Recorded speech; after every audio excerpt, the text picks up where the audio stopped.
Hello and welcome to my vintage audiophile channel. This is now my 63rd video, and today I'm going to be reviewing some equipment that most people probably don't know exists, and it was out only briefly in the very early 90s, and it's by the British company BSR, which was pretty well known at the time for higher end type of commercial recording equipment and stuff like that.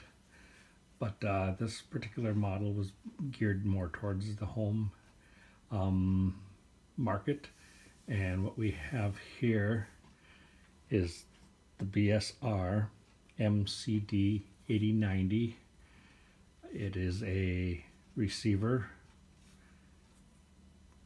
with tuner, amplifier, all that kind of stuff in it, plus a 6-disc multi-disc CD player built right in, which was a convenient thing for people to have that were on tight space issues. You almost had a whole complete unit all in one. Down below here I have what is called the MCD-8050, and what that is a single well cassette deck and another 6-disc changer for playing compact discs.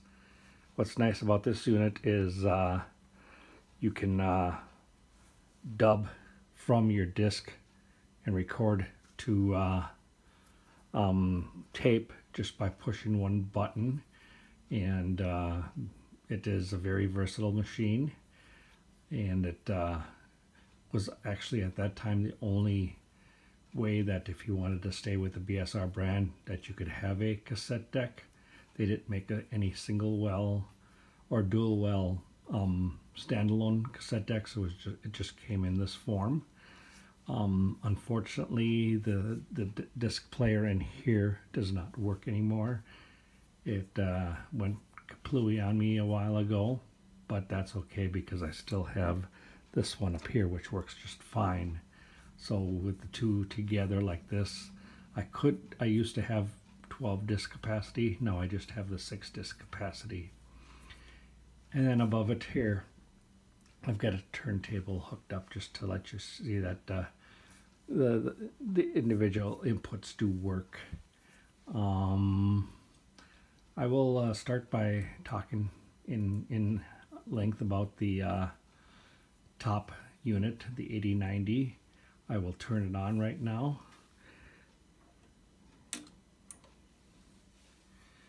And as you can see, it lights up and is playing music. It shows it's on tuner right now, and it's showing that's in stereo. So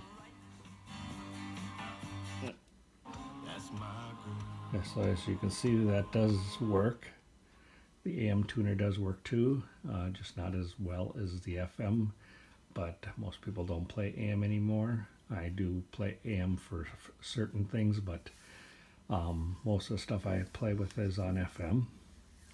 And the buttons that you have on this particular model, over here you have, it's kind of hard to see because everything's black, but there's a balance button here so that you can balance your speakers so that they sound stereo. Then down here you have a treble, a mid-range, and a bass button, which is unusual because most receivers just have a treble and bass button, but this one has a mid-range, so it actually is more of an equalizer type thing than your standard units.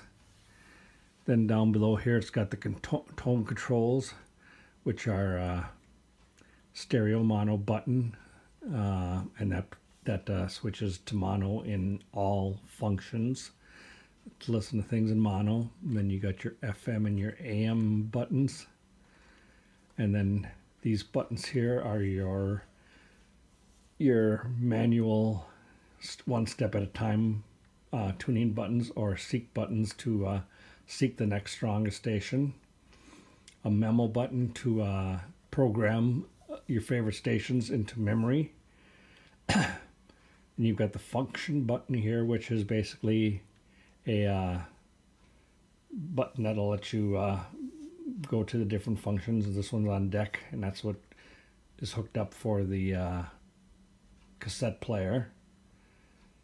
And there's an auxiliary button and a phono button, and then it starts out here with the CD button. The only bad thing about that particular function button is it doesn't allow you to go into different back or forth selections. If you want CD and you're on tuner right now, you got to keep pushing that button until it gets back to CD. You can't go backwards, it's always forwards, but it's just one of those little caveats that you just have to live with.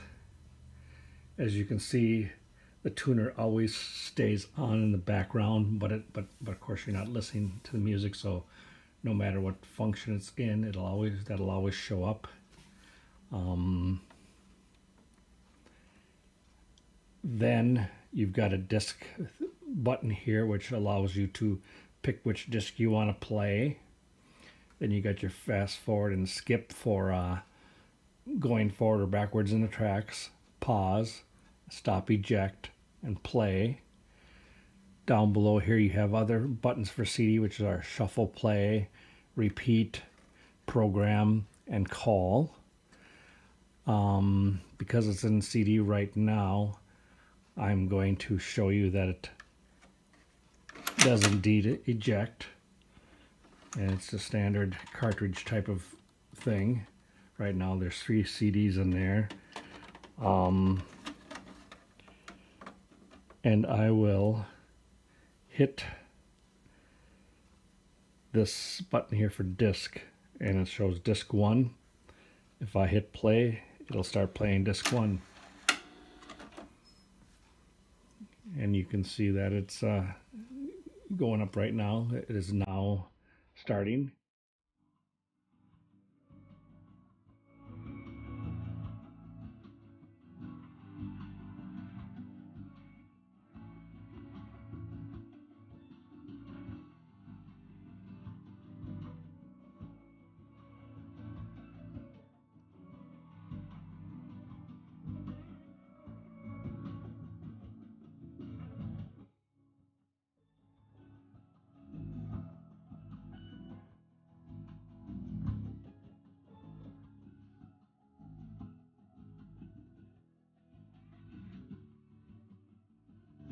Now if I hit that for disc 2, it'll automatically eject disc 1 and put disc 2 in there and start playing.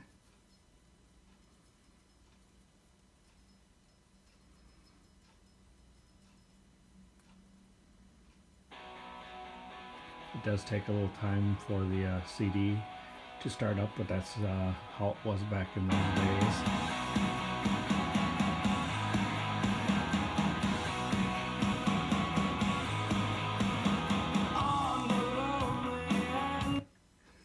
Then it's going to put disc 2 back in there, go to disc 3, and this is the last disc I have in here right now, so I won't be able to demonstrate anything further.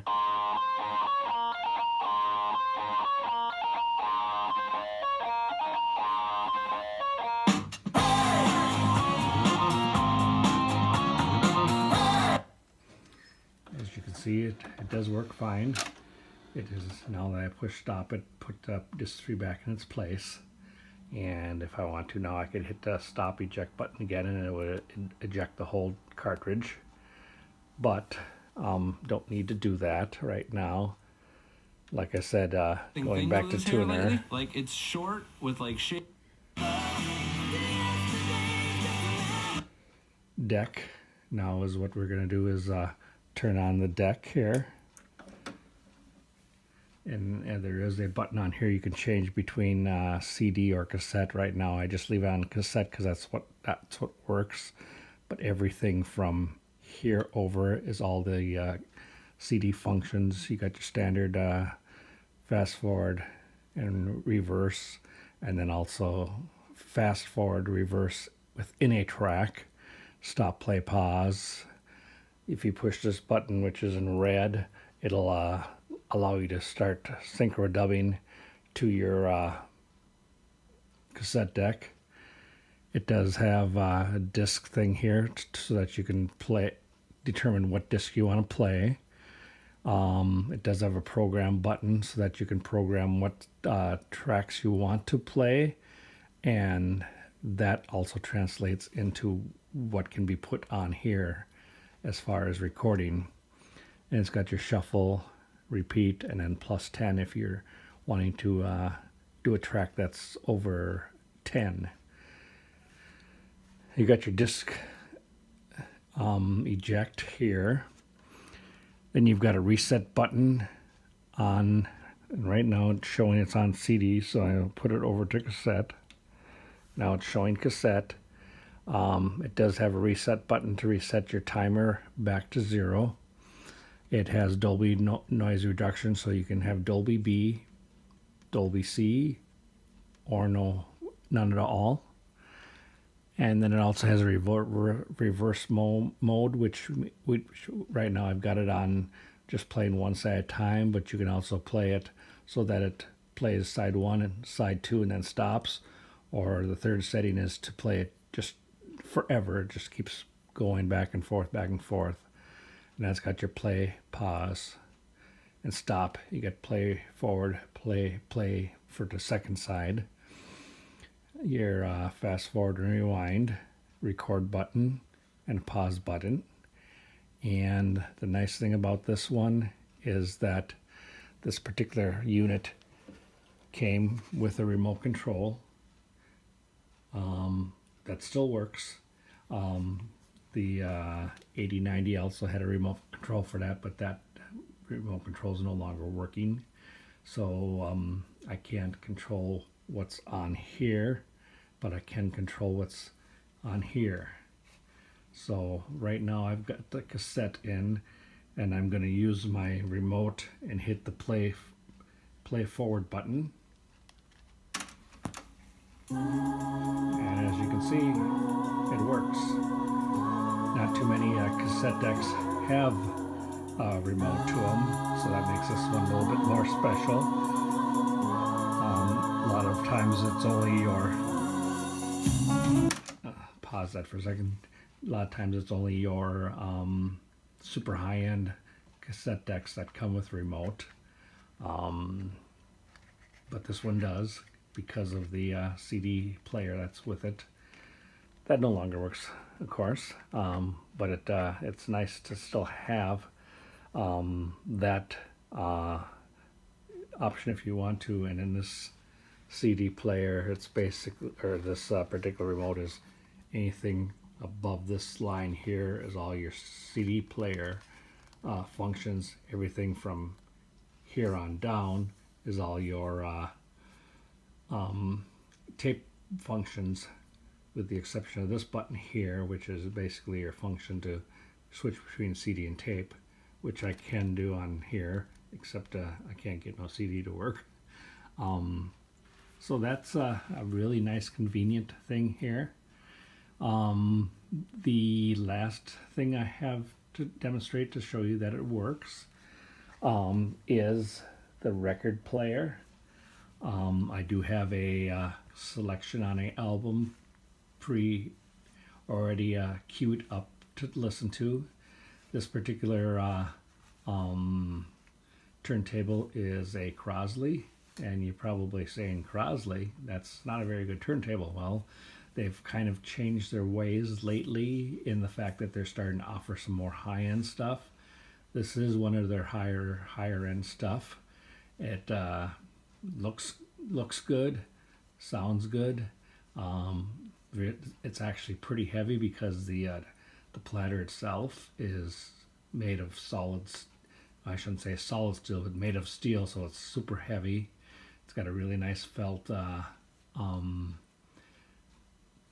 pad on it, and it is belt drive, and it is fully manual, like a lot of them are these days.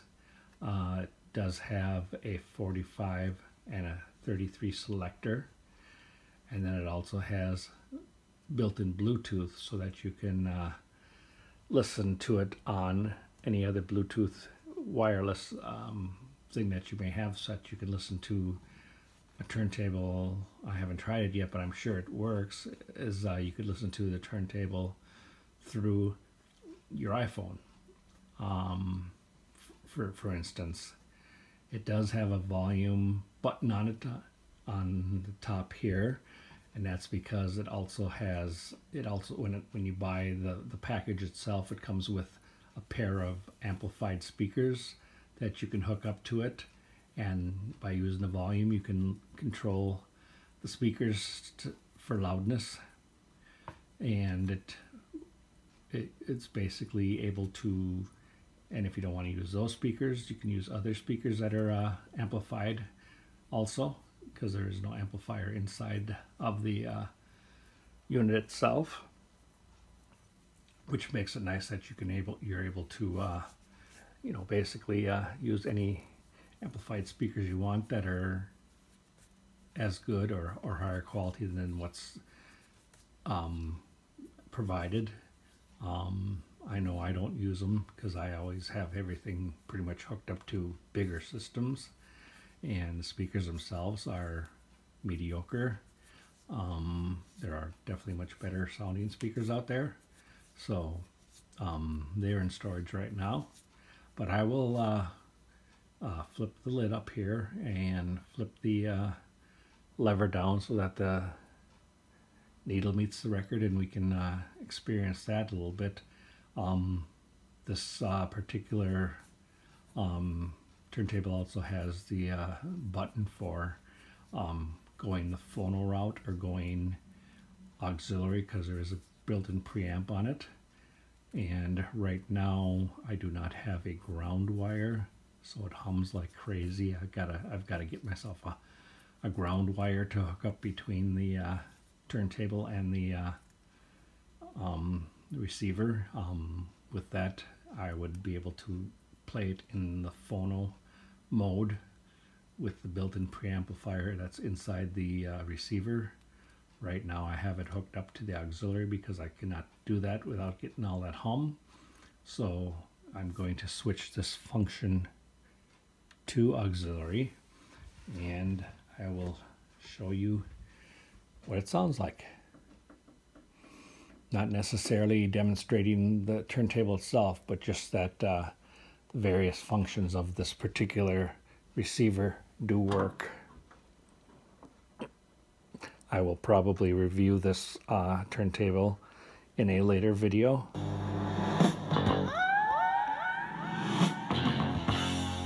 Now we are listening to the turntable.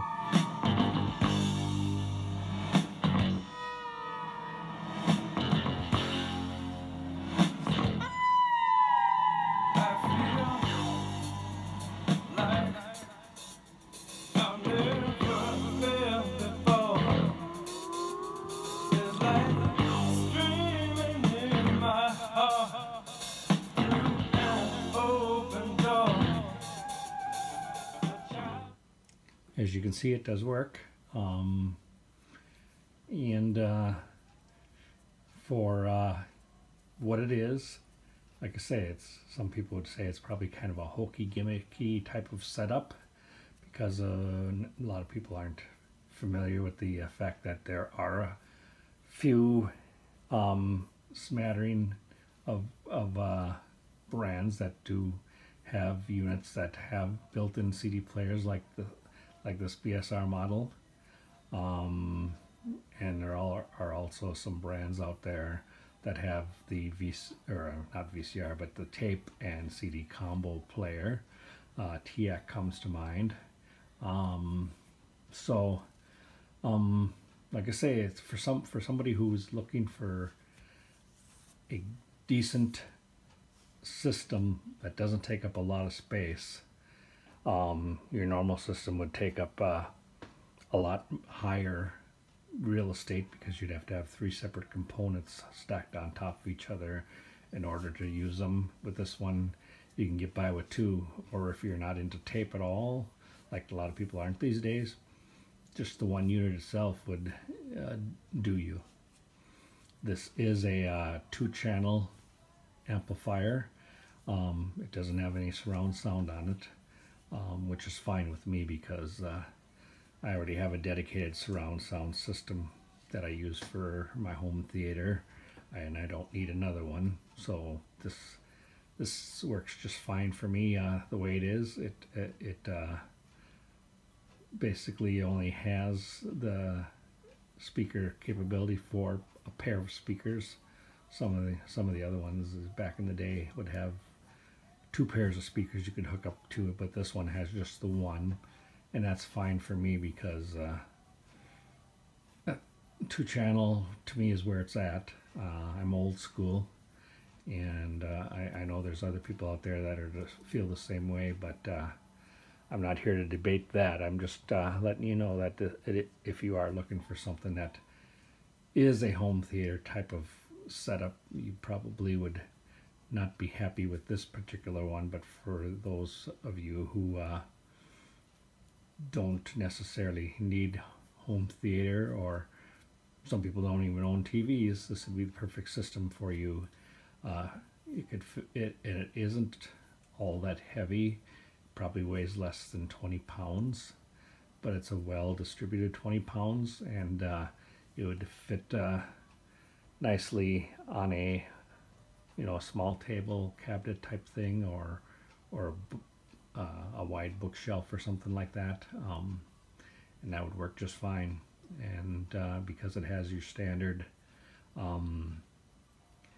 spring clips on the back for listening to speakers, you can basically pick and choose what kind of speakers you want. Right now I've got these hooked up to a pair of Philips, and they work fine. I don't play my music too loud, so these are adequate for what I'm using, but I have had them hooked up to other bigger pairs, and they sound just fine. And with that, I will sign off on this particular rambling that I'm doing right now. And if you like this video, please like the video. And if you want to really show me that you like the video, please subscribe to my channel. I do have a number of followers now, and I'm happy for that, and I'm proud of that. And I thank everybody out there who is subscribed to my channel. And if you have any comments or questions about this or any of the other videos that I have on my channel, you can always definitely drop me a message, and I always respond to them. And until next time, please stay safe, stay alive, stay well, and have a great day. Thank you very much. Bye-bye.